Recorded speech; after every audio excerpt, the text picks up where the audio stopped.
In the shadow of modern Novograd's gleaming skyscrapers, Factory 23 remained defiant, the last testament to an industrial age. Its weathered walls held 70 years of workers' stories, their dreams echoing in every rivet and gear. And Anton Petrov, the factory's final caretaker, was about to discover its extraordinary secret. It began with a whisper in the machines. On this bitter December morning, as Anton made his lonely rounds, he noticed the ancient press line moving differently. The machines were operating in perfect harmony, but he hadn't activated them. Their rhythmic clanking transformed into a haunting melody. The same revolutionary hymn his grandmother, Maria, had hummed while working the assembly line during the great industrial push of 1956.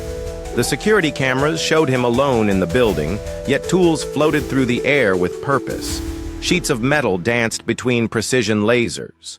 The factory floor had become an orchestrated ballet of machinery and memory. Then he saw her. A figure made entirely of moving gears and shimmering steel. His grandmother Maria, just as she looked in the faded photograph on his desk. She beckoned him toward the central assembly line. "They're coming to tear down our history tomorrow," her mechanical voice echoed. But Factory 23 isn't just steel and concrete. It's the dreams of everyone who ever worked here. Before his eyes, the machines began creating something extraordinary. Components from every era of the factory's history, from Stalin's time to the present, merged into a series of intricate music boxes. Each one contained a different worker's story. The young woman who worked double shifts to send her daughter to university. The old engineer who secretly repaired machines at night. The children who brought lunch to their parents during the hard years.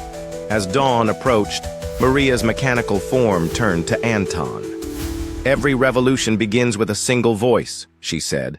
"We chose to stay silent once before, not this time." The factory's transformation began slowly, then accelerated.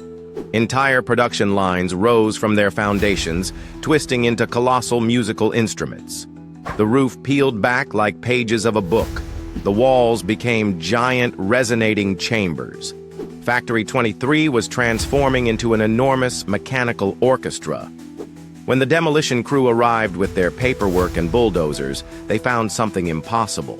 The factory was gone, but in its place stood thousands of music boxes arranged in perfect concentric circles.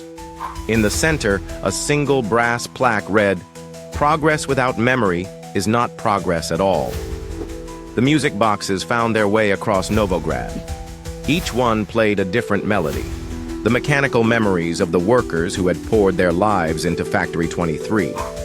Some contained blueprints for machines that were never built, others held love letters never sent, and a few even revealed long-lost revolutionary songs. But Anton received something special, a music box crafted from his grandmother's old workbench. Inside was a simple note. "The machines remember, so the people never forget. Now it's your turn to tell our story."